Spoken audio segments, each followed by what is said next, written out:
Hey everyone, James Baek here. Welcome back to another episode of the Battle Spot Doubles Climb. Today's team is Kangaskhan, Volcarona, Thunderous Incarnate, Landorus-Therian, Milotic, and Aegislash. Now, if you guys haven't already checked out my last video, I ended up interviewing Eduardo, who ended up making 4th place at the 2016 Pokemon World Championship, so definitely go check that out. I also talked to him about his team, and if you want a copy of his team, there's paste bin down below in that video, so definitely go check it out. And also, if you haven't checked out the Patreon page, if you want to pay for extra content and help this channel out in order to make it better for the time Sun and Moon comes out, definitely go check that out. All the money goes into the channel for equipment, layouts, and etc. Anyway, let's begin. Alright, we found Death from Japan with an 1870 rating. Ooh, this should be interesting. Bring the team of Gengar, Landorus-Therian, Thunderous Incarnate, Blaziken, Sylveon, and Whimsicott. I feel like I played this. I think I even played this guy as well with the same team. It was like last year in post 2015. So this is kind of cool. 2 potential Mega Evolutions, the Gengar and the Blaziken. Of course, they don't have to be Mega. The Whimsicott kind of shouts out Mega Gengar to me, and the Blaziken can just carry a Life Orb, because Mega Blaziken isn't as common. What do I want to deal with it? I don't think this is Perish Trap. You always have to be worried about that when facing a Gengar. Volcarona can do really well here. Landorus and Aegislash also look pretty good, as well as Milotic. Milotic does so much work. So, okay. All of my Pokemon can do an exceptional job. I'm definitely thinking about... I don't think Thunderous is the Pokemon I want to bring. I think I'll lead... Kangaskhan Milotic looks pretty safe. Yeah, I like that. Kangaskhan Milotic. In case he wants to lead Landorus, or want to switch in Landorus to intimidate my Kangaskhan, I will have the Milotic get the competitive boost. And I think I'll bring Landorus and Aegislash in back, because those two handle... Well, Aegislash handles the Sylveon. It also damages the Gengar. So also Whimsicott, and Landorus does that as well. It also helps against Blaziken as well as the opposing Landorus-Therian. So yeah, we'll see how this goes. This is definitely an interesting team. I can't really say anything about his items currently. Like, the only one I can assess would be Life Orb Blaziken. I don't remember. It's been a while since I played this guy. And he's gonna send out Gengar and Thunderous. Okay, so I think this is pretty fine of a position. No Whimsicott, no Landorus-Therian on the field, so Kangaskhan can get the maximum damage output. I don't think this is Perish Song, because this mode doesn't look like it. I think I'm going to go straight for the Fake Out onto Thunderous. Or I could Scrappy Fake Out the Gengar, but I don't think that's worth it. Gengar doesn't threaten me unless he goes for Will-O-Wisp, which wouldn't be too bad.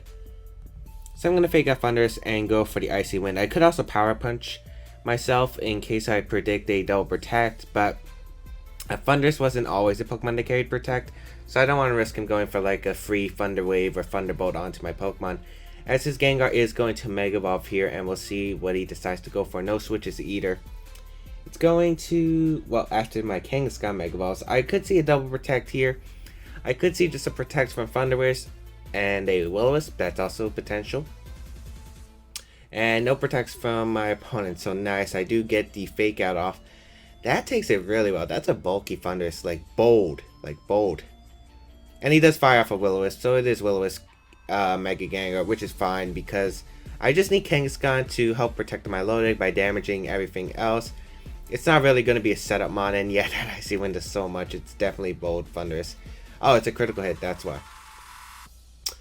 We do get the speed drop on both his Pokemon, and the Citrus Berry does come out from the Thunderous. So, I think with his Pokemon slowed down, I think I can just go straight for the safe return into the Thunderous and the Protect from Milotic. Milotic is pretty safe here for one turn.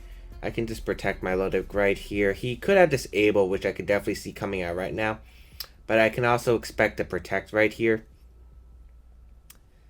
And even if he switches, I get decent damage on whatever decides to come in. And Landorus can't exactly switch in with the Milotic on the field currently. He's going to withdraw his Gengar, which is an interesting play. And going to send out, I believe that's Blaziken. Yep, that's Blaziken. But it doesn't get the speed boost first turn, which is nice. We do protect the Milotic here as we see, I think, a Thunderbolt. Return is going to go onto the Thundurus, doing a nice amount of damage. Ooh, that is nice damage. And the Thunderbolt goes into Milotic, so completely fine. I'd assume the Blaziken wants to protect this turn and he wants to just go for a Thunder Wave. I think I'm going to return. And yeah, I could just return. I don't want my Milotic to get paralyzed, but it might be my best play. I'm going to Scald the Blaziken. We're actually going to see Swagger, and Milotic avoids it, which is excellent. He goes for the superpower into Milotic too. So, oh man, this is such a good turn. This is such a good turn. It is Life Orb Blaziken, so I was correct about that. And the return is going to go off. Target down Thundurus. I mean, he was already relying on Swagger to begin with, so not feeling too bad right here, as I am going to get a Scald off and knock out this Blaziken, and that is great. We already get rid of 2 Ismons.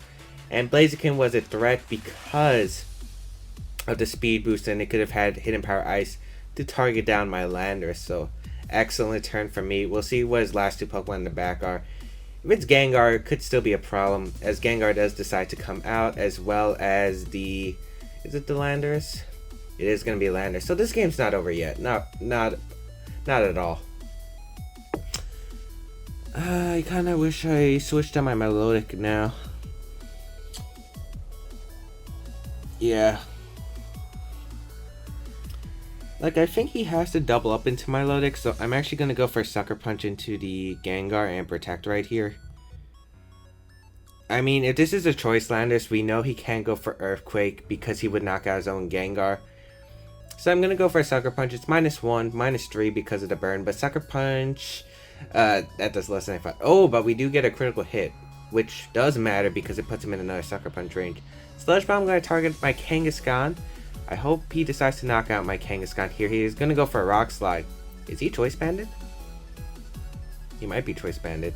And Kangaskhan's going to go down, but I don't think the crit matters now because I can send out my my own Landorus, and I can just go for the Intimidate #1, which will reduce the damage of his Landorus' Rock Slide. Of course, it doesn't reduce his flinch chances, unfortunately. But now I can go for a Rock Slide on my own. Actually, maybe Rock Slide put him into Sucker Punch range, depending on his EV spread. But I'm going to go for the Rock Slide and the Scald into the Landorus. He does avoid with the Gengar, which is unfortunate.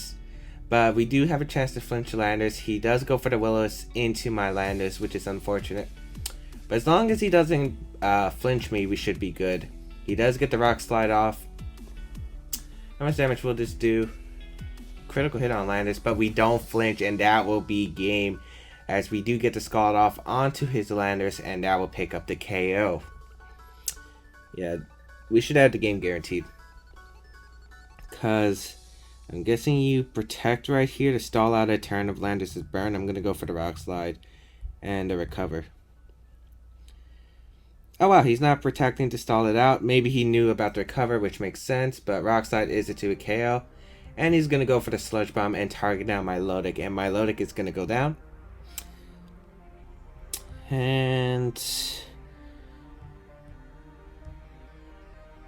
yeah, I'll just go Aegislash here. And as long as I don't miss Rock Slide, I do win the game 100%. I'm going to go for the Rock Slide. And I'm going to go for a Substitute in case he wants to go for Protect games, which he does. So, yeah, Substitute was the best play no matter what. Because if he did Protect, I do get the sub up and I don't have to risk him critting me, which is awesome.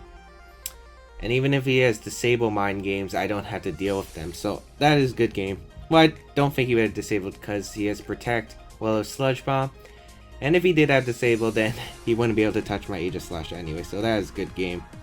Yep, as he does forfeit Really interesting team, but I'm not sure if the Swagger was the best call. I think maybe just getting a safe Thunder Wave off might have been better. But then again, he was trying to rely on a 50% chance, hoping that my Milotic would hit itself, so his Blaziken would stay alive, because Blaziken was a huge threat to my team, especially with the speed boost.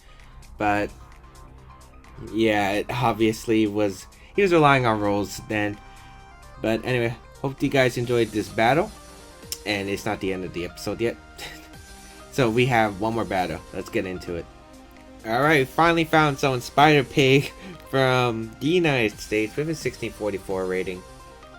Bring the team of Salamence, Talonflame, Scizor, Rotomosh, Conkeldurr, and Gastrodon. So pretty interesting team. Volcarona doesn't look that strong here, but Milotic definitely looks strong here. I mean, with the Salamence as the Mega Evolution, his only possible Mega Evolution, most likely carrying Intimidate. I hope it carries Intimidate. Hopefully it's not Moxie, but being able to spam Icy Wind would be really good. He doesn't have Trick Room. The only form of speed control you could have is Tailwind or Thunder Wave. This team doesn't exactly have a great way to deal with Gastrodon, so I'll have to conserve my Kangaskhan 100%. Aegislash looks pretty good because I can fire off some powerful Shadow Balls. I also like Landorus-Therian because Intimidate looks really strong against my opponent's team. I think I'll lead Milotic Thundurus as a lead because it is really strong against my opponent.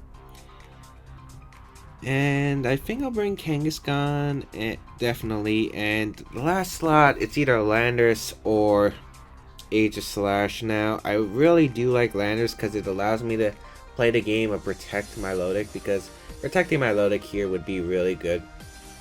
Helping it take hits like the Double Edge or Brave Bird from the Talonflame.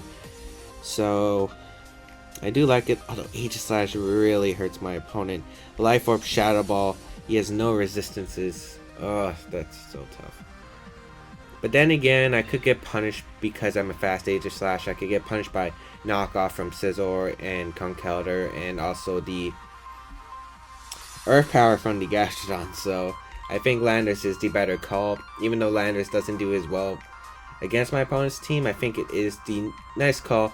I think Milotic will be the win condition here, so definitely preserving the Milotic will be key. Keeping it healthy with recover, as my opponent decides to lead Talonflame and Gastrodon, which is fine. As I'm going to lead my Milotic and my Thundurus here, and I think I can just go for the Icy Wind turn 1 and protect Thundurus, because he might be protect Talonflame, he might go for a Flare Blitz turn 1, and Icy Wind will allow my Thundurus to outspeed the Talonflame after and fire off a Thunderbolt. It also scouts for any protects, as he's going to withdraw Talonflame, which is fine. We'll see what he decides to bring out. It's going to be Conkeldurr, which is, you know, not the best, not the worst. I am going to protect my Thundurus here, as we'll see what my opponent decides to do. Icy Wind is going to come out. So we see Conkeldurr, which most likely assumes he doesn't have the anything else. Most likely Salamence in the back. Leftovers Gastrodon, which is kind of annoying, but I really don't have a way to deal with this Gastrodon. I think the best place to switch out Thundurus into my... Oh man, this Gastrodon's a threat. I should... I think I'm going to fire off an Icy Wind. And I think I'm just going to fire for Thunderbolt. I mean, Thundurus' role isn't that huge in this game. Weakening this Conkeldurr helps. I hope it doesn't have Drain Punch, or if it's Assault Vest. But I do want to put it in range of a return. That would be really nice. Alright, good damage on the Conkeldurr, as well as the Gastrodon. We'll see what he decides to go for. It is going to be the Drain Punch, though. So Drain Punch is going to come out and heal up a ton. That's more than expected. We'll see what the Gastrodon decides to do. It's going to fire off an Ice Beam. And that's going to target my Thundurus, but should be... it looks like 3 KO with the Citrus Berry.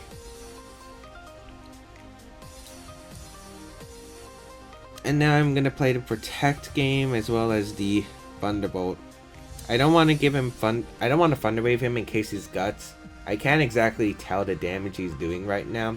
I'm pretty sure that's Guts damage, but I have no idea. As a Thunderbolt's still gonna do nice damage, and he does Drain Punch the Milotic once again. And the Ice Beam's gonna come out. This is fine, but I can't have Milotic weaken too much, so I'm gonna have to recover next turn. Yeah, I'm gonna recover next turn. Yeah. Let's recover. Let's Thunderbolt. I'm basically training my Thundurus, but training this Thundurus for the Conkeldurr is really nice. Oh, we get the Paralysis though, but that might activate Guts, which would be really bad for us, like extremely bad. So I'm hoping that doesn't happen. Alright, we find out how much damage he'll do. That is Guts. Why did we get the Paralysis? Now he's back healthy. Oh. Alright. That's unfortunate. That's actually really bad. Why? The one time I don't want a Paralysis with Thunderbolt. I gotta go Kangaskhan here. Man, this team can't handle Gastrodon efficiently. But I am going to fire off a return into the Conkeldurr because it should be in range and recover. I have to keep my Milotic healthy, as I said, in order to take on the threats such as the Salamand. So I'm going to Mega Evolve and go for the return. He's probably going to go for a Mach Punch into the Kangaskhan slot, which I should probably take 75%. Oh, but he's not even going to go for it. So that's great because I needed these Pokemon to stay healthy. I need Kangaskhan to stay healthy so I can actually take down the Gastrodon. So, let's see. We're going to recover up. Let's see what this Gastrodon decides to do. If it's Scald Burn me, this is going to be a huge problem. As Scald does come out and target Kangaskhan, please no burn. Thank you. Thank you, no burn. Okay, we're still in this game then because that helps a lot. That helps immensely. Talonflame's going to come out, which is fine. I'm gonna go for a... What should I do here? I think I'm gonna Icy Wind and send out Landorus. Basically, I'm fine with this position. Scald plus Brave Bird might be able to knock out my Kangaskhan. It might not. But definitely going for the Icy Wind. Just to get the chip damage on Talonflame, as he does fire off a Brave Bird. We also get the Intimidate off, which is really important because I need my Milotic in this game. He does target my Landorus. I don't think we'll live a Scald though, but we are gonna fire off an Icy Wind. This is gonna do a decent amount to Talonflame. Ooh, that actually does a lot because it's a critical hit. That's good. And the Scald's going to come out and target down the Landorus. And Landorus, unfortunately, goes down to that. Oh man, if I had Aegislash here, it would have been a better story, actually. So I already regret not bringing Aegislash. I'll bring out Kangaskhan here. Gastrodon was such a problem.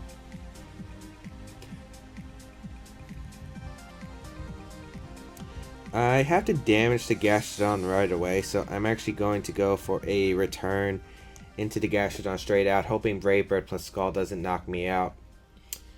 And I'm also Icy Winding because it prevents Salamence from coming in, and he is intimidated Talonflame, so hopefully I am able to take this. He actually targets my Milotic, which is fine because I get the return off into his Gastrodon. That does so much damage. Wow. As we do fire off the Icy Wind here, and that's going to... Ooh, this is such a close game. Such a close game. Scald's going to come out. Please don't burn the Kang. Oh, he targets my Milotic, which gives me a Maranga Berry boost. I don't think he burned me, though. Yeah, he didn't burn me. Ooh, we're looking good here. We're actually looking good here. Okay, so I'm going to recover up.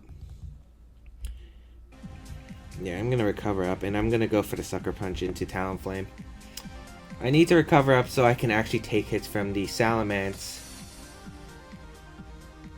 And yeah, Sucker Punch into the Talonflame. I also don't care if he burns my Kangaskhan now. If he burns my Milotic, that would be a bit problematic, however. So I am going to recover up with my Milotic to hopefully survive a double edge from the Salamence. And we're going to see an Earth Power, and it's going to target down the Milotic. Okay. I don't know if... Now it depends on if Double Edge actually is able to pick up the knockout onto Milotic. Salamence is going to come out, which is going to give me the competitive boost. He has to target down Milotic, so I think Protect is the safest play here. Yeah, I'm going to Protect Milotic. And return the Gastrodon. I'm also not sure if Kangaskhan can live a double edge. I mean, I am pretty bulky. I do live an Adamant Low Kick from other Mega Kangaskhan's. Because for Hyper Voice here, that would be really problematic. He's actually going to Protect here. I could have got a Recover. I don't agree with that because if I went for Recover there, it would have been bad. And it actually doesn't affect my positioning either way. Oh, unless he doubles. That's a... Okay, that was a good double. Okay, the double I agree with. If it was just protecting Salamence, that would have been a bad play, but he plays it smartly. I don't think I'll live double edge, but I think I have to risk it. Yeah, I'm gonna risk it. If he's Return, I might live, but yeah, it is double edge, and that should be able to take out my Milotic. Yep, Milotic does go down, and basically I think I have to rely on double edge recoil and plus a crit, I think. I also don't know how much -1 return will do. It depends on his nature, which I don't think he would be like something like Hasty in this format. But I think we'll be able to live one double edge at least. The recoil might be able to put him in range of the return, we'll see. And also if he has Roost, if he survives with like a little, if I survive the double edge, and he survives the return, it'd be mind games of if he has Roost or not. That's quite frustrating actually, because I don't know if he has Roost or not. I've only seen double edge. We haven't been able to confirm Hyper Voice. I mean, it could be Hyper Voice. He doesn't exactly appear to be set up with his team. Double edge is going to come out though. We'll see if Kangaskhan's able to live that #1, which we are with actually a healthy amount. -1 return is going to do a lot of damage. Barely misses the knockout. It comes down to if he has Roost or not. This mind game sucks. I don't know if he has Roost or not. Do you have Roost? Do you have Roost on your team? I think I'm gonna Sucker. Oh man, this is a 50-50. Does he have Roost or not? I think I'm gonna go for it. I have to Sucker. If he has Roost, you go for it right here. Which he doesn't! And we are able to get the Sucker Punch off, which will pick up the knockout on Salamence. And that will be a good game. Oh man. Oh, that was such a good close game. Wow. I honestly thought I was going to see the Roost, and I thought, oh man, this would have been over, but Kangaskhan coming through. Alright, so let me explain why I went for Sucker Punch over a Return predicting the Roost. Judging by the characteristics of this team, we saw Conkeldurr, we saw Scizor, Rotom Wash, Talonflame, Gastrodon, and of course the Salamence. Usually when you run Dragon Dance Salamence, you usually run some kind of support mon. Whether it be like something like a Mungus, Clefairy, Clefable, or just something to help set up, maybe like a fake out user such as Hitmontop or Scrappy, so you can run Dragon Dance and Roost. And only the Dragon Dance variants really carry Roost. Other variants don't carry Roost at all, and his team didn't exactly have that setup support. So I thought maybe he could have been just an offensive team with maybe Hyper Voice, fire type move. Maybe he has Tailwind, but Tailwind would exactly help him in that situation. So that is the reason why I didn't think he was Dragon Dance from his team, and if he wasn't Dragon Dance, he wasn't going to run Roost. So that is the reason why I went for the Sucker Punch, and it did pay off. So I hope you guys enjoyed today's episode. That was a really intense game. Hope you guys enjoyed it. Anyway, you can check out the social medias, you can check out Eduardo's team, and you can also check out my Patreon page, and I'll see you guys around for another video. Peace.